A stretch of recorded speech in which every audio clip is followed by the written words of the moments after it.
اللهم اجعل في قلبي نورا. ستارہ جو ٹوٹ گیا. تاریخ اسلام کے کمسن جرنیل اور ہندوستان کے فاتح محمد بن قاسم کی ولولہ انگیز داستان. عنایت اللہ التمش. ماہ رمضان 93 ہجری 711-12 عیسوی سے کچھ دن پہلے ایک اور واقعہ ہو گیا. راجہ طاہر نے الافیوں کے سردار محمد حارث کو ایک بار پھر کہا کہ وہ اپنے باغی عربوں کو سندھ کی فوج میں ایک الگ سوار دستے کی صورت میں شامل کر دے. مہاراج محمد حارث الافی نے کہا، آپ مجھے ساری عمر یہی بات کہتے رہیں تو میرا جواب وہی ہوگا جو میں پہلے دے چکا ہوں. آج آپ کو اس دھمکی کا جواب بھی دوں گا جو آپ مجھے پہلے دے چکے ہیں. اس دن آپ نے مجھے کہا تھا کہ آپ نے ہمیں پناہ دی تھی، اور پھر آپ نے یہ دھمکی دی تھی کہ آپ ہمیں اپنے ملک سے نکال دیں گے. اب اگر آپ ہمارے خلاف کوئی کارروائی کریں گے تو عرب کی یہ فوج ہمارے تحفظ کے لیے لڑے گی. محمد بن قاسم کو معلوم ہو گیا ہے کہ ہم ان کے مخالف کی مدد نہیں کریں گے. وہ ہمیں اپنے بھائی سمجھتے ہیں. ہم پر کوئی مشکل آ پڑی تو وہ ہماری مدد کو پہنچیں گے. یہ عرب کی سرزمین کا کردار ہے. پھر اسلام کا رشتہ ایسا ہی ہے جس سے ہم منحرف نہیں ہو سکتے. کیا عرب کا کردار یہ ہے کہ جو تم پر کوئی احسان کرے اسے یہ صلہ دو جو تم دے رہے ہو؟ راجہ طاہر نے کہا، مجھے خطرہ نظر آتا ہے کہ تم مجھے دھوکہ بھی دو گے. نہیں، حارث الافی نے کہا، آپ نے مجھے مشوروں وغیرہ کے لیے اپنے ساتھ رہنے کو کہا تھا. دیکھ لیں میں آپ کے ساتھ ہوں، کہیں بھی آپ کو غلط مشورہ نہیں دیا. حارث الافی بولتے بولتے چپ ہو گیا. اس نے کچھ سوچا اور بولا، اگر آپ اپنے احسان کا اور زیادہ صلہ چاہتے ہیں تو میں یہ کر سکتا ہوں کہ جے سینا کی لڑائی سے پہلے یہ خبر میں لا سکتا ہوں کہ جے سینا کے سامنے مسلمانوں کا جو لشکر آئے گا اس کے ساتھ محمد بن قاسم ہوگا یا نہیں. اگر آپ کوئی اور بات معلوم کرنا چاہیں تو وہ بھی مجھے بتا دیں. میں مسلمانوں کے پاس چلا جاؤں گا اور میں انہیں دوستی اور اسلام کے رشتے کا دھوکہ دوں گا اور میں جاسوسی آپ کے لیے کروں گا. یہ بات سن کر راجہ طاہر بہت خوش ہوا. اس نے حارث الافی سے کہا کہ وہ جاسوسی کر سکے تو یہ کافی صلہ ہوگا. محمد حارث الافی اسی روز روانہ ہو گیا اور محمد بن قاسم کے پاس جا پہنچا. ابن قاسم. حارث الافی نے محمد بن قاسم سے کہا، میں راجہ طاہر کا جاسوس بن کر آیا ہوں. وہ مجھے ہر وقت مجبور کرتا رہتا ہے کہ میں تمام باقی عربوں کو سندھ کی فوج میں شامل کر دوں، لیکن میں جو کچھ کر رہا ہوں وہ تمہیں معلوم ہے. اس نے مجھے کہا تھا کہ میں صلاح مشورے کے لیے اس کے ساتھ رہا کروں. میں نے اس کی یہ بات اس لیے مان لی کہ اس کے ارادے معلوم ہو جاتے ہیں اور مجھ سے اس کا کچھ بھی چھپا ہوا نہیں رہتا. ہاں حارث، محمد بن قاسم نے کہا، تم ہمارے لیے جو کچھ کر رہے ہو یہ ایک عبادت سے کم نہیں. اب تم کس طرح آئے ہو؟ میں طاہر کا جاسوس بن کر آیا ہوں. حارث الافی نے کہا، میں نے اسے خود کہا تھا کہ میں جاسوسی کروں گا اور مسلمانوں کے پاس ان کا دوست بن کر جاتا رہوں گا. میں یہ معلوم کرنے آیا ہوں کہ پہلی لڑائی میں جو طاہر کی طرف سے اس کا بیٹا جے سینا لڑے گا تم کتنی فوج لاؤ گے اور کیا تم خود اپنی فوج کے ساتھ ہوگے یا نہیں. لیکن میں تمہیں یہ بتانے آیا ہوں کہ تمہاری پہلی لڑائی جے سینا کے ساتھ ہوگی اور طاہر اس کے ساتھ نہیں ہوگا. تمہیں یہ بھی بتانے آیا ہوں کہ راجہ طاہر تمہیں چھوٹی چھوٹی لڑائیوں سے کمزور کرنا چاہتا ہے. پہلی لڑائی میں تم خود شامل نہ ہونا اور اپنے کم سے کم دستے استعمال کرنا. جے سینا ہاتھی پر سوار ہوگا اور اپنے فوج کے قلب میں ہوگا. اپنی ایسے سالاروں کو آگے نہ کرنا جنہیں جنگوں کا زیادہ تجربہ ہو. فتح اور شکست اللہ کے اختیار میں ہے. تمہارے سالاروں کی کوشش یہ ہونی چاہیے کہ جے سینا کے لشکر کا بہت ہی برا حال کر دیں. صرف یہ نہ دیکھیں کہ جے سینا کی فوج تتر بتر ہو گئی ہے اور تم جیت گئے ہو. جے سینا کی فوج کو پسپا نہ ہونے دینا. اگر میدان تمہارے ہاتھ میں رہا تو دشمن کا قتل عام کرنا. یہ ایک دہشت ہوگی جو طاہر کی باقی تمام لشکر پر طاری ہو جائے گی اور یہ تمہیں اگلی لڑائیوں میں بہت فائدہ دے گی. ایسے ہی ہوگا الافی، محمد بن قاسم نے کہا. جب سندھ میرے ہاتھ میں آئے گا تو تمہارے ماتھے پر بغاوت کا جو دھبا لگا ہوا ہے وہ میں اپنے ہاتھوں سے صاف کروں گا. میں اپنا فرض ادا کر رہا ہوں ابن قاسم، الافی نے کہا. میں نے تم سے حجاج بن یوسف سے اور خلیفہ وقت سے کچھ نہیں لینا، کچھ نہیں مانگنا۔ میں اللہ کی خوشنودی اور اسلام کی سربلندی کے لیے سرگرداں ہوں۔ اب تم یوں کرو گے، مجھے یہاں سے نکال کر یہ اعلان کر دو کہ یہ شخص جو باغی الافیوں کا سردار ہے ہمارے پاس راجہ داہر کا جاسوس بن کر آیا تھا۔ اپنے آدمیوں سے کہو کہ مجھے دھوکہ دیتے ہوئے دشمن کی خیمہ گاہ کے سامنے چھوڑ آئیں۔ میں ایسا نہیں کر سکوں گا، محمد بن قاسم نے کہا۔ اے معزز الافی، تم مجھ سے یہ گناہ کیوں کروانا چاہتے ہو؟ یہ میں بہتر سمجھتا ہوں، حارث الافی نے جواب دیا۔ تمہارا دشمن وہ سامنے دیکھ رہا ہے، کہیں ایسا نہ ہو کہ انہیں شک ہو جائے کہ میں چونکہ مسلمان ہوں اس لیے راجہ داہر کو دھوکہ دے رہا ہوں۔ میں دشمن کو دکھانا چاہتا ہوں کہ تم نے مجھے دھکے دے کر یہاں سے نکلوایا ہے، اس سے یہ ظاہر ہوگا کہ تم میری اصلیت سمجھ گئے تھے۔ محمد بن قاسم نے ایسے ہی کیا جیسے حارث الافی نے کہا تھا۔ محمد بن قاسم کے لشکر کو تو یہ معلوم ہی نہیں تھا کہ یہ ایک ناٹک کھیلا جا رہا ہے۔ وہ اسے سچ سمجھے کہ الافیوں کا سردار دوستی کا دھوکہ دے کر ہندوؤں کا جاسوس بن کر آیا تھا۔ محمد بن قاسم نے یہ حکم دیا تھا کہ اسے دھکے دیتے اور گھسیٹتے ہوئے دشمن کی خیمہ گاہ تک پہنچا دیا جائے۔ مسلمان سپاہیوں نے حارث الافی پر لعن طعن شروع کر دی اور اسے 3-4 آدمیوں نے اپنے آگے کر لیا اور دھکیلتے ہوئے اپنی خیمہ گاہ سے باہر لے گئے۔ پھر دشمن کی خیمہ گاہ کے قریب جا پہنچے اور الافی کو دھکے دے کر خود وہیں کھڑے رہے۔ انہوں نے بلند آواز سے راجہ داہر کے فوجیوں کو پکارا۔ ادھر سے بہت سے فوجی باہر نکل آئے، ان میں ان کا سالار راجکیش بھی تھا۔ یہ لو اپنا جاسوس، مسلمانوں نے بلند آواز سے کہا۔ یہ مسلمان نہیں، تم کافروں جیسا کافر ہے۔ مسلمان لعن طعن کرتے رہے اور الافی راجکیش کے پاس چلا گیا۔ وہاں سے وہ راجہ داہر کے پاس گیا۔ مہاراج، اس نے راجہ داہر سے کہا، آپ عربوں کی دانش مندی اور ذہانت تک نہیں پہنچ سکتے۔ میں نے محمد بن قاسم سے آپ کے کام کی باتیں معلوم کر لی تھیں، لیکن محمد بن قاسم کو شک ہو گیا تھا کہ میں جاسوسی کر رہا ہوں۔ اس کے ساتھ شابان ثقفی نام کا ایک آدمی ہے جسے خدا نے بہت زیادہ عقل اور فہم و فراست دی ہے، اس سے کچھ بھی نہیں چھپایا جا سکتا۔ اسی نے مجھے پہچانا تھا۔ یہ تو عرب ہونے کی وجہ سے محمد بن قاسم نے رحم کیا کہ مجھے زندہ چھوڑ دیا، ورنہ مجھے قتل کر دیا جاتا۔ انہوں نے میری بہت بے عزتی کی ہے اور وہاں سے دھکے دے کر نکالا ہے۔ پھر میں کیا سمجھوں؟ راجہ داہر نے پوچھا۔ کیا محمد بن قاسم خود آئے گا؟ ہو سکتا ہے وہ اپنا ارادہ بدل دے، الافی نے جواب دیا۔ یہ میں یقین کے ساتھ کہہ سکتا ہوں کہ پہلی لڑائی میں محمد بن قاسم ساتھ نہیں ہوگا اور وہ اپنی دستے استعمال کرے گا۔ میں نے محسوس کیا ہے کہ وہ بہت محتاط ہو کر آگے بڑھنا چاہتا ہے۔ اس واقعے سے محمد بن قاسم کے کیمپ میں ہی غلط فہمی پیدا نہیں ہوئی تھی، بلکہ تاریخ نویسیوں کو بھی غلط فہمی ہو گئی تھی کہ الافی واقعی راجہ داہر کا جاسوس بن کر مسلمانوں کے کیمپ میں گیا تھا۔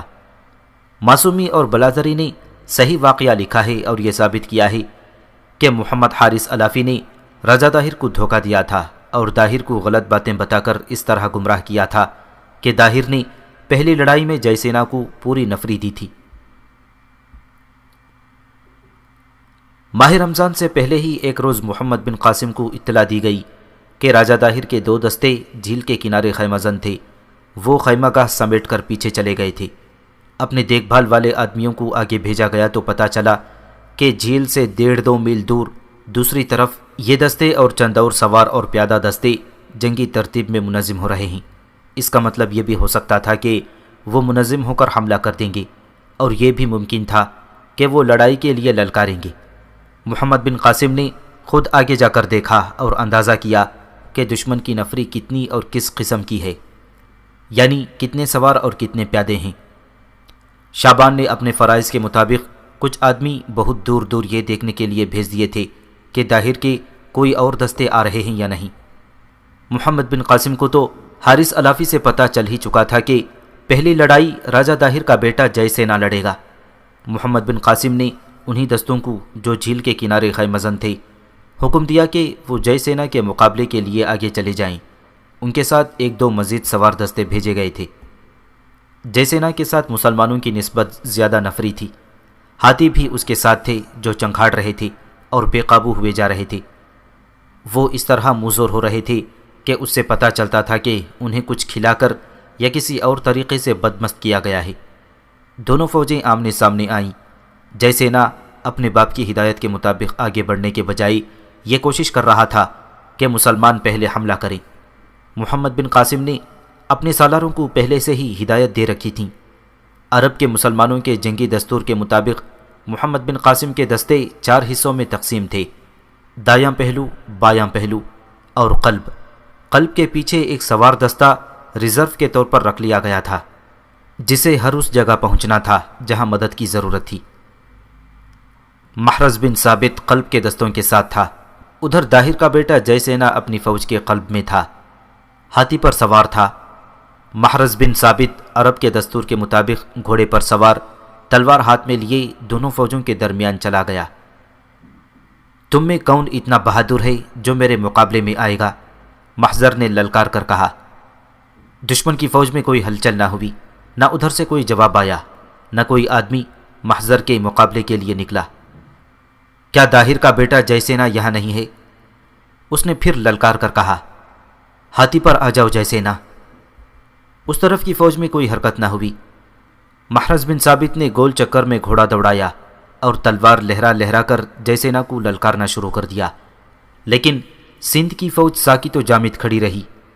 یہ رواج سندھ اور ہندوستان میں نہیں تھا کہ لڑائی سے پہلے دونوں طرف سے ایک ایک آدمی عموماً سالار سامنے آتے اور ان میں تیغ زنی کا مقابلہ دونوں میں سے ایک کے مارے جانے تک ہوتا تھا۔ ایسے 2-3 مقابلے ہوتے اور اس کے بعد لڑائی شروع ہوتی تھی۔ یہاں یہ رواج نہیں تھا۔ محرز بن ثابت واپس آ گیا اور اس نے درمیان والے سوار دستے کو حملے کا حکم دیا۔ سوار تیزی سے آگے بڑھا اور ذرا ہی دیر بعد گھوڑے گھوڑوں سے اور تلواریں تلواروں سے ٹکرانے لگیں۔ مسلمان سوار آگے بڑھنے کے بجائے پیچھے ہٹنے لگے، جیسے وہ ہندوؤں کے دباؤ کو برداشت نہ کر سکے ہوں۔ اس دوران دائیں اور بائیں پہلو والے دستے باہر کی طرف پھیل گئے تھے۔ جس دستے نے حملہ کیا تھا وہ پیچھے ہٹتا گیا۔ پیچھے والے پیادہ دستے نے آگے بڑھ کر سواروں کی جگہ لے لی۔ مسلمانوں کا یہ حملہ زیادہ زوردار تھا۔ اب ہندو دستے پیچھے ہٹنے لگے۔ ایک صف ہاتھیوں کی تھی۔ ان کے ہودوں میں جو آدمی تھے وہ برچیاں پھینکتے تھے اور ان میں تیر انداز بھی تھے۔ مسلمان تیر انداز زیادہ تر فیل بانوں اور ہودوں کو نشانہ بنا رہے تھے، لیکن بھاگتے دوڑتے تیروں کو نشانے پر پھینکنا مشکل تھا۔ مسلمان زیادہ تر ہاتھیوں کی طرف سے ہی خطرہ محسوس کر رہے تھے۔ ہاتھیوں کی چنگھاڑیں بڑی خوفناک تھیں اور صاف دکھائی دے رہا تھا کہ کئی مسلمان پیادے ہاتھیوں کو اپنی طرف آتا دیکھ کر اس کے راستے سے دور ہٹ جاتے تھے۔ ہاتھیوں سے مت ڈرو، سالاروں کے کہنے پر 2-3 مجاہدین کی بڑی بلند للکار سنائی دینے لگی۔ یہ قادسیہ والے ہاتھی ہیں، ان کی سونڈیں کاٹ دو، ہم نے قادسیہ میں ہاتھیوں کو کاٹ دیا تھا۔ یہ للکار سنائی دیتی رہی۔ مجاہدین ہاتھیوں کے قریب جانے لگے، لیکن ان کے ہودوں میں 3-3 4-4 جو آدمی تھے وہ اوپر سے برچیاں پھینکتے یا تیر چلاتے تھے۔ ان کے قریب جانے والے زخمی ہوتے یا ادھر ادھر بھاگ جاتے تھے۔ آخر دمشق کے ایک مجاہد ابو اسحاق ناصری نے ایسی مثال پیش کر دی کہ مجاہدین کا خوف دور ہو گیا۔ ابو اسحاق ناصری ایک ہاتھی کی طرف دوڑ کر گیا۔ اس وقت ہودے کی برچی بازوں کی توجہ اس طرف نہیں تھی، لیکن وہ ہاتھی کے قریب گیا تو فیل بان نے اسے دیکھ لیا۔ اس کے شور پر ہودے سے ایک برچی آئی جو ناصری کے بائیں کندھے میں لگی۔ ناصری نے پرواہ نہ کی۔ اس میں اور ہاتھی میں ابھی 7-8 قدم کا فاصلہ تھا۔ فیل بان نے ہاتھی کا منہ ناصری کی طرف کر دیا۔ ہاتھی بڑی زور سے چنگھاڑ کر آیا۔ ناصری بڑا گہرا زخم کھا چکا تھا۔ وہ گرنے یا بھاگ جانے کے بجائے ایک ہی جست میں ہاتھی تک پہنچا۔ ہاتھی نے بدمستی سے سونڈ اوپر کر لی تھی۔ ناصری نے تلوار کا وار اتنے زور سے کیا کہ سونڈ درمیان سے کٹ گئی اور اس کا آگے والا حصہ زمین پر آ گرا۔ ہاتھی ایسے چنگھاڑا جیسے بجلی کڑک رہی ہو۔ وہ ایک طرف کو دوڑ پڑا۔ ابو اسحاق ناصری نے ایک اور زوردار وار ہاتھی کی پچھلی ٹانگ پر کیا۔ تلوار سے ہڈی کا کٹ جانا تو ممکن نہ تھا، لیکن تلوار ٹانگ کو کاٹتی ہڈی تک پہنچ گئی تھی۔ اس وار سے ہاتھی کی ٹانگ دوہری ہو گئی۔ ہودے سے برچی باز لڑک کر نیچے آ پڑے۔ ناصری ان میں سے صرف ایک کو مار سکا۔ باقی لوگ اٹھ کر بھاگنے لگے، لیکن مجاہدین نے انہیں کاٹ کر ڈھیر کر دیا۔ ہاتھی سیدھا کھڑا ہو کر چنگھاڑتا ہوا دوڑتا جا رہا تھا۔ کٹی ہوئی ٹانگ اور کٹی ہوئی سونڈ سے جو خون بہہ رہا تھا وہ کھلے ہوئے نلکے سے نکلتے پانی کی مانند بہہ رہا تھا۔ خدا کی قسم میں نے ایک ہاتھی کی سونٹ کاٹ ڈالی ہے۔ ابو اسحاق ناصری اچھل اچھل کر چلا رہا تھا، ہاتھیوں سے مت ڈرو، خدا کی قسم میں نے ایک ہاتھی کی سونٹ کاٹ ڈالی ہے۔ زخمی ہاتھی فیلبان کے قابو سے نکل گیا تھا اور وہ اپنے ہی دستوں کی طرف دوڑا جا رہا تھا۔ اس نے اپنے ہی چند آدمیوں کو کچل ڈالا تھا۔ ابو اسحاق ناصری شدید زخمی تھا، وہ لڑنے کے قابل نہیں رہا تھا، لیکن اس نے اپنے ساتھیوں کو یہ دکھا دیا کہ ان کے مقابلے میں ہاتھی کوئی حیثیت نہیں رکھتے، بلکہ گھوڑے زیادہ خطرناک ہوتے ہیں۔ ناصری کو تو اس کے دو ساتھی پیچھے چھوڑ آئے۔ ہاتھی کے ہودے سے آئی ہوئی برچھی نے اس کے کندھے اور بازو کا جوڑ الگ کر دیا تھا، لیکن اس نے ساتھیوں کے دلوں سے ہاتھیوں کا خوف نکال دیا۔ اس کے بعد مجاہدین ہاتھیوں پر ٹوٹ پڑنے لگے۔ کچھ دیر بعد جے سینا کی فوج کے لیے اس کے ہاتھی مصیبت بن گئے۔ وہ برچھی یا تلوار کے زخم سے بے قابو ہو جاتے اور اندھا دھند ادھر ادھر بھاگتے دوڑتے تھے۔ انہوں نے اپنے دستوں کی ترتیب درہم برہم کر دی۔ جے سینا ابھی پیچھے تھا۔ مسلمانوں نے اب تابڑ توڑ حملے شروع کر دیے تھے۔ 10-12 سوار جے سینا کو ڈھونڈ رہے تھے، لیکن وہ اپنے قلب میں اپنے محافظوں کے نرغے میں تھا۔ لڑائی بہت تیز اور خون ریز ہو گئی تھی۔ عربی سالاروں نے اگلی چال چلنے کے لیے موزون صورتحال پیدا کر لی تھی۔ انہوں نے پہلوؤں کے دستے دائیں اور بائیں پھیلا دیے تھے۔ انہوں نے یہ خطرہ بھی مول لیا تھا کہ محفوظہ یعنی ریزرو دستوں کی آدھی نفری سے بھی حملہ کرا دیا۔ جے سینا کی توجہ سامنے کے حملوں اور جوابی حملوں پر تھی۔ اس کے ہاتھیوں نے الگ بھگدڑ مچا رکھی تھی۔ کئی ہاتھیوں کو مجاہدین زخمی کر چکے تھے۔ بعض کے فیل بانوں کو انہوں نے تیروں سے مار گرایا تھا۔ چند ایک تیر اندازوں نے کسی کے حکم کے بعد آتشیں تیر ہودوں میں چلا دیے۔ 2-3 ہودوں کو جو لکڑی کے بنے ہوئے تھے آگ لگ گئی۔ اس سے کچھ نقصان نہ ہوا، کیونکہ ہودوں کی لکڑی موٹی ہونے کی وجہ سے جلدی آگ نہیں پکڑتی تھی۔ ہودوں میں جو برچھی باز تھے انہوں نے آگ کو پھیلنے نہ دیا۔ سالاروں نے یہ تیر رکوا دیے، کیونکہ یہ کسی اور جگہ چلائے جاتے تھے۔ جب عربی فوج کے پہلوؤں کے دستے بہت باہر کو چلے گئے تو سالار محرز بن ثابت قیسی نے انہیں پہلوؤں اور عقب سے حملے کا اشارہ دے دیا۔ ہندوؤں کے لیے یہ حملہ ناگہانی اور غیر متوقع تھا۔ جے سینا کو اپنے دستوں کی ترتیب بدلنے کی مہلت نہ مل سکی۔ اب لڑائی جے سینا کی سپاہ کے قتل عام کی صورت اختیار کر گئی۔ سپاہیوں کے لیے نکل بھاگنے کے راستے مسدود ہو چکے تھے۔ محمد بن قاسم دور کھڑا دیکھ رہا تھا۔ اس نے ایک قاصد سے کہا کہ وہ محرز بن ثابت تک پہنچنے کی کوشش کرے اور اسے کہے کہ ہمیں جنگی قیدیوں کی ضرورت نہیں، کسی کو زندہ رہنے نہیں دینا۔ محمد بن قاسم راجہ داہر کی فوج کے لیے دہشت بن جانے کے ارادے سے یہ حکم دے رہا تھا۔ ابھی راجہ داہر سے اس کا مقابلہ ہونا تھا اور اسے معلوم ہو چکا تھا کہ داہر نے فیصلہ کن جنگ کے لیے تیاری کر رکھی ہے۔ جے سینا کے سامنے اب ایک ہی راستہ تھا اور وہ راستہ فرار کا تھا۔ عرب مجاہدین نے اس کی فوج کو گھیرے میں لے لیا تھا۔ اس کی فوج میں بھگدڑ مچ چکی تھی۔ ہندو سپاہی اب جانے بچانے کے لیے لڑ رہے تھے۔ راجکیش مارا جا چکا تھا۔ مسلمان سوار جو جے سینا کو ڈھونڈ رہے تھے وہ گتھم گتھا قسم کی لڑائی میں پھنس گئے تھے۔ میدان جنگ قیامت کا منظر پیش کر رہا تھا۔ گھوڑے لاشوں کو اور ان زخمیوں کو روند رہے تھے جو اٹھ نہیں سکتے تھے۔ ہاتھیوں کی چنکھاڑیں اور گھوڑوں کا دوڑنا اور ہنہنانا اور زخمیوں کی آہو بکا زمین و آسمان پر لرزہ طاری کر رہی تھی۔ سندھ کی ریتیلی مٹی اتنی اڑ رہی تھی کہ زمین سے اٹھنے والا بادل بن گئی۔ گرد کا ایک بادل اتنا گہرا ہو گیا اور اتنا پھیل گیا کہ میدان جنگ کو چشم فلک سے اوجھل کر دیا۔ حق و باطل کا یہ معرکہ فیصلہ کن مرحلے میں داخل ہو گیا تھا۔ گرد نے جے سینا کے ہاتھی کو چھپا لیا تھا۔ کسی کی پکار سنائی دی کہ ہاتھی بھاگ گئے ہیں۔ ہاتھی زخمی ہوئے تھے، وہ اب بھاگے جا رہے تھے، میدان جنگ سے نکل گئے تھے۔ کسی کا فیل بان تھا، کسی کا نہیں تھا۔ کسی کے ہودے میں 1-2 برچھی باز تھے، کئی ہودے خالی تھے یا ان میں 1-2 لاشیں پڑی ہوئی تھیں۔ راجہ طاہر میدان جنگ کی خبر سننے کے لیے بےتاب تھا۔ دن گزر گیا تھا، سورج افق کے قریب چلا گیا تھا، کوئی خبر نہیں آ رہی تھی۔ جے سینا ان کے تعاقب میں چلا گیا ہوگا۔ راجہ طاہر نے اپنے وزیروں مشیروں وغیرہ سے کہا، اس نے مسلمانوں کو بھگا دیا ہے۔ بھاگ کر جائیں گے کہاں؟ ایک درباری نے کہا، دریا میں ڈوبیں گے، ڈوب چکے ہوں گے۔ میرا سپوت ان کا فیصلہ کر چکا ہے، داہر نے کہا۔ وہ بھاگ گئے ہیں، جیسے نہ کسی کو زندہ نہیں چھوڑے گا۔ اس وقت راجہ داہر باہر کھڑا تھا، دور سے ایک ہاتھی آتا ہوا نظر آیا۔ وہ اطلاع آ گئی ہے، راجہ داہر نے کہا۔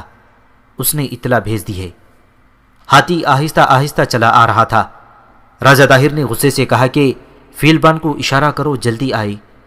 راجہ داہر کے ایک سوار محافظ نے گھوڑے کو ایڑ لگائی اور ہاتھی تک پہنچا۔ اس ہاتھی کے پیچھے کچھ دور ایک اور ہاتھی آ رہا تھا۔ محافظ نے ہاتھی کے ارد گرد گھوڑا دوڑا دیا اور واپس آ گیا۔ مہاراج کی جے ہو، محافظ نے کہا۔ ہاتھی زخمی ہے، اس کی پچھلی دونوں ٹانگوں میں گہرے زخم ہیں۔ فیلبان بھی زخمی ہے، اس کے کندھے میں تیر اترا ہوا ہے، ہودہ خالی ہے۔ ہاتھی قریب آیا تو فیلبان، جس کا سر ڈول رہا تھا، اترنے لگا تو گر پڑا۔ ہاتھی کا خون اتنا زیادہ بہہ گیا تھا کہ وہ رکا اور اس کی ٹانگیں دوہری ہو گئیں اور وہ بیٹھ گیا۔ ہودے میں داہر کے 2 سپاہی مرے ہوئے تھے۔ فیلبان کے منہ میں پانی ڈالا گیا۔ تیر پٹھے میں اترا ہوا تھا، اسے نکالنا آسان نہیں تھا۔ لڑائی کی کیا خبر ہے؟ راجہ داہر نے اس سے پوچھا۔ سب کٹ گئے ہیں، فیلبان نے اونگتی ہوئی آواز میں کہا۔ سب ہاتھی کٹ گئے اور وہ بے ہوش ہو گیا۔ اتنے میں پیچھے والا ہاتھی پہنچ گیا۔ اس کا فیلبان زخمی نہیں تھا، لیکن اس کے ہودے میں کوئی بھی نہیں تھا۔ اس فیلبان نے میدان جنگ کی پوری کیفیت بیان کی۔ ہاتھی تو ایک بھی سلامت نہیں رہا، فیلبان نے کہا۔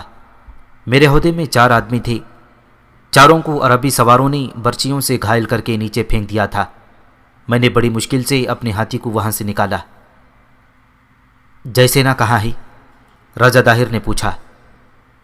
کچھ پتہ نہیں مہاراج، فیلبان نے روندھی ہوئی آواز میں جواب دیا۔ کچھ پتہ نہیں، کسی کو کسی کا ہوش نہیں رہا تھا۔ گرد اتنی زیادہ اٹھی کہ اپنا آپ بھی نظر نہیں آتا تھا۔ لڑائی بہت دور دور تک پھیل گئی تھی۔ کیا مسلمان بھاگے نہیں؟ راجہ داہر نے پوچھا۔ نہیں مہاراج، فیلبان نے جواب دیا۔ نہ وہ خود بھاگے ہیں، نہ ہمارے کسی آدمی کو انہوں نے بھاگنے دیا ہے۔ یہ تو ہاتھی تھے جو چیختے چنگھاڑتے وہاں سے نکل آئے ہیں۔ اپنا کوئی آدمی شاید ہی بچ کر آ جائے۔ راجکمار جے سینا کو میں نے کہیں نہیں دیکھا۔ عرب کے سپاہیوں نے ہاتھیوں پر ایسے سخت حملے کیے تھے کہ ہاتھی بھی منہ موڑ گئے ہیں۔ گستاخی معاف مہاراج، اپنا کوئی آدمی شاید ہی زندہ واپس آنے لگے۔ راجکیش بھی مارے گئے ہیں، میں نے انہیں خود تلواروں سے کٹتے اور گرتے دیکھا ہے۔ جے سینا نہیں کٹ سکتا، راجہ داہر نے اکھڑی اکھڑی سی آواز میں کہا۔ ہمارا سپوت گرنے والوں میں سے نہیں۔ سواروں کا ایک دستہ بھیج دو اور ہمارے شیر کو ڈھونڈ کر لاؤ۔ اتنے میں 2 اور ہاتھی چلے آ رہے تھے، ان کے جسموں سے بھی خون بہہ رہا تھا۔ ایک پر فیلبان موجود تھا اور دوسرا فیلبان کے بغیر تھا۔ سواروں کا ایک دستہ حاضر ہو گیا۔ اس دستے کے کمانڈر کو یہ حکم دیا گیا کہ وہ لڑائی میں شامل ہونے کے بجائے کسی طرح جے سینا کو ڈھونڈ کر اپنی حفاظت میں لے لے اور اسے واپس لے آئے۔ جب فیلبان راجہ داہر کو میدان جنگ کے حالات سنا رہے تھے، اس وقت محمد بن قاسم کے مجاہدین میدان جنگ میں جے سینا کو ڈھونڈ رہے تھے۔ محمد بن قاسم نے حکم بھیجا تھا کہ جے سینا کو زندہ پکڑنے کی کوشش کی جائے۔ پہلے اسے 10-12 سوار ڈھونڈتے رہے تھے، لیکن وہ گھمسان کی لڑائی میں الجھ کر اپنے آپ کو بھی گم کر بیٹھے۔ چند ایک پیادہ مجاہدین تھے جنہوں نے عہد کر لیا تھا کہ وہ جے سینا کو زندہ پکڑیں گے۔ ان پیادوں نے جے سینا کو دیکھ لیا۔ وہ ہاتھی پر سوار تھا، اس کے ساتھ 3 برچھی باز تھے۔ اس کے ہودے کی دیواریں زیادہ اونچی تھیں اور ان کی لکڑی زیادہ موٹی تھی، اور اس کا ہاتھی دوسرے تمام ہاتھیوں کی نسبت زیادہ تندرست اور قد و قامت میں بڑا تھا۔ اس وقت میدان جنگ کی صورتحال اس کے لیے مہلک ہو چکی تھی۔ وہ اپنے بکھرے ہوئے دستوں کو مسلمانوں کی تلواروں سے کٹتا اور برچیوں سے چھلنی ہوتا ہوا دیکھ رہا تھا۔ یہ صورتحال اس کے بس سے باہر ہو گئی تھی۔ اب وہ بھاگ نکلنے کا راستہ دیکھ رہا تھا۔ اس نے اپنا جھنڈا چھپا لیا تھا تاکہ مسلمانوں کو پتہ نہ چلے کہ وہ اس ہاتھی پر موجود ہے۔ معلوم نہیں محمد بن قاسم کے ان چند ایک پیادہ مجاہدین کو کس طرح پتہ چلا کہ یہ ہاتھی جے سینا کا ہے اور وہ اس میں موجود ہے۔ شاید ہاتھی کی جسامت، ہودے کی ساخت اور سجاوٹ سے انہوں نے اندازہ کیا ہوگا کہ یہ شاہی ہاتھی ہے۔ انہوں نے اس ہاتھی کو گھیرے میں لے لیا، لیکن فیلبان جب ہاتھی کو دوڑاتا تھا تو اس کے سامنے کوئی نہیں ٹھہر سکتا تھا۔ مجاہدین پیچھے سے اس پر برچیوں اور تلواروں کے وار کرنے لگے۔ اور آگے بڑھتے تھے تو ہودے میں سے برچیاں اور تیر آتے تھے۔ وہ آگے ہوتے تو ہاتھی ان پر دوڑا دیا جاتا تھا۔ مجاہدین نے بہت کوشش کی کہ ہاتھی کو زخمی کر کے بے بس کر لیں، لیکن وہ کامیاب نہ ہو سکے اور ہاتھی میدان جنگ سے نکل گیا۔ ان پیادے مجاہدین کے آگے رکاوٹیں بہت تھیں، کہیں گھوڑے مرے پڑے تھے اور انسانوں کی لاشوں کے انبار بھی تھے، لڑائی بھی ہو رہی تھی، گرد بھی اڑ رہی تھی۔ اس حالت میں جے سینا کا ہاتھی کہیں غائب ہو گیا۔ اس دور کے تاریخ نویسیوں کے حوالوں سے پتہ چلتا ہے کہ سورج غروب ہو چکا تھا اور شام بہت گہری ہو گئی تھی جب جے سینا کا ہاتھی اپنے ٹھکانے پر پہنچا۔ اس وقت تک راجہ داہر بہت بری ذہنی حالت میں باہر کھڑا تھا۔ اپنے بیٹے کو دیکھ کر وہ زمین پر دو زانو ہو گیا اور ہاتھ جوڑ کر آسمان کی طرف دیکھنے لگا، پھر اٹھ کر اپنے بیٹے سے بغل گیر ہو گیا۔ جے سینا کی ذہنی حالت اتنی بگڑی ہوئی تھی کہ اس کے منہ سے بات بھی نہیں نکلتی تھی۔ چچنامہ میں مختلف حوالوں سے سندھ کی اس پہلی لڑائی کی جو تفصیلات تحریر ہیں، ان کے مطابق جے سینا کا تمام لشکر مسلمانوں کے ہاتھوں کٹ گیا تھا۔ تمام سے مراد 90% کہی جا سکتی ہے، اور یہ وثوق سے کہا جا سکتا ہے کہ راجہ داہر نے جو پلان بنایا تھا وہ پہلے مرحلے میں ہی تباہ و برباد ہو گیا تھا۔ دل برداشتہ نہ ہو راجکمار، راجہ داہر نے جے سینا سے کہا، ہمارا کچھ نہیں بگڑا، ہم ان عربوں کو راوڑ کے میدان میں ہی ختم کر دیں گے۔ نیا چاند نظر آنے دو، چند ہی دن باقی ہیں، اگلا مہینہ رمضان کا ہے، مسلمان روزے رکھتے ہیں، سارا دن پانی بھی نہیں پیتے، ہم اس مہینے میں انہیں لڑائی کے لیے للکاریں گے۔ شعبان 93 ہجری کی وہ تاریک رات تھی۔ اس رات کی تاریکی خون کی بو سے بوجھل تھی۔ بے شمار مشعلوں کے شعلے تاریکی میں تیرتے پھر رہے تھے۔ زخمیوں کی آہو بکا رات کا جگر چاک کر رہی تھی۔ مجاہدین ٹولیوں میں بٹے ہوئے داہر کے مرے ہوئے زخمی فوجیوں کے ہتھیار اور دیگر ساز و سامان اکٹھا کر رہے تھے۔ کچھ ٹولیاں اپنی شہیدوں کی لاشیں اٹھا رہی تھیں، ایک دو ٹولیاں زخمیوں کو اٹھا اٹھا کر پیچھے لا رہی تھیں۔ ان کی مرہم پٹی وہ عورتیں کر رہی تھیں جو محمد بن قاسم کی فوج کے ساتھ آئی تھیں۔ یہ مجاہدین کی بیویاں، بیٹیاں یا بہنیں تھیں۔ ہر لڑائی کے بعد زخمیوں کی دیکھ بھال وہی کرتی تھیں، مشکیزیں اٹھائے پانی پلاتی پھرتی تھیں۔ گھڑ سواروں کا ایک دستہ داہر کی فوج کے ان گھوڑوں کو پکڑ رہا تھا جن کے سوار مارے گئے یا زخمی ہو کر گر پڑے تھے۔ محمد بن قاسم نے اپنی توجہ مال غنیمت پر مرکوز نہ کی۔ اسے معلوم تھا کہ یہ راجہ داہر کی فوج کے چند ایک دستے تھے اور ابھی اس کی فوج کا بہت بڑا حصہ تازہ دم اروڑ کے گرد و نواح میں تیار کھڑا ہے۔ رات کے وقت لڑائی روک دی جاتی تھی، لیکن شبکون کا خطرہ ہر وقت رہتا تھا۔ محمد بن قاسم نے اپنے 2 سالاروں کو حکم دیا تھا کہ وہ اپنے اپنے سوار دستوں کو میدان جنگ سے کچھ دور لے جائیں اور ان راستوں پر گشت کرتے رہیں جن راستوں سے یا جس طرف سے دشمن کے شبخون کا امکان تھا۔ یہ دفاعی انتظام لازمی تھا کیونکہ دشمن اناڑی نہیں تھا۔ راجہ داہر کی یہ سوچ کہ اس نے اپنی زیادہ تر اور زیادہ اچھی فوج کو اپنے پاس محفوظ رکھا ہوا تھا، ایک ایسے جنگجو کی سوچ تھی جو فن حرب و ضرب کو نہایت اچھی طرح سمجھتا تھا۔ محمد بن قاسم خود اس معرکے میں شامل نہیں ہوا تھا۔ رات کو وہ گھوڑے پر سوار میدان جنگ میں گھوڑا دوڑاتا پھر رہا تھا۔ اس کے ساتھ مشعل بردار محافظ تھے۔ وہ میدان جنگ سے دور تک چلا گیا جہاں اس کے سوار دستے گشت کر رہے تھے۔ میرے رفیقوں، اس نے دونوں سالاروں سے کہا، یہ ابتدا ہے، اسے دشمن کا انجام نہ سمجھنا۔ اللہ تمہیں ایسی ہی فتوحات سے نوازے، لیکن یہ خیال رکھنا کہ صرف ایک معرکہ جیت کر اس خوش فہمی میں مبتلا نہ ہو جانا کہ دشمن اگلی لڑائی میں بھی اسی طرح تمہارے ہاتھوں تباہ ہو جائے گا۔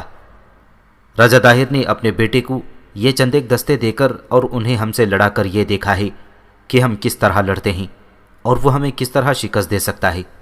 اگلے میدان میں ہمیں زیادہ محتاط ہو کر لڑنا ہوگا۔ ابن قاسم، ایک سالار خریم بن عمرو مدنی نے کہا، غم نہ کر، ہم اس روز اپنے آپ کو فاتح کہیں گے جس روز راجہ داہر کا سر تیرے قدموں میں پڑا ہوا ہوگا۔ اسلام کے راستے میں اس چٹان کو توڑ پھوڑ کر ہم کہیں گے کہ یہ ہے وہ فرض جس کی ادائیگی کے لیے ہم آئے تھے۔ اور ابن قاسم، دوسرے سالار وارث بن ایوب نے کہا، بے شک ہماری یہ فتح آخری فتح نہیں، لیکن ہم نے ایک ایسی فتح پائی ہے جو آخری ہے۔ ہمارے مجاہدین ہاتھیوں سے ڈرتے تھے، اور اب میں یقین کے ساتھ کہہ سکتا ہوں کہ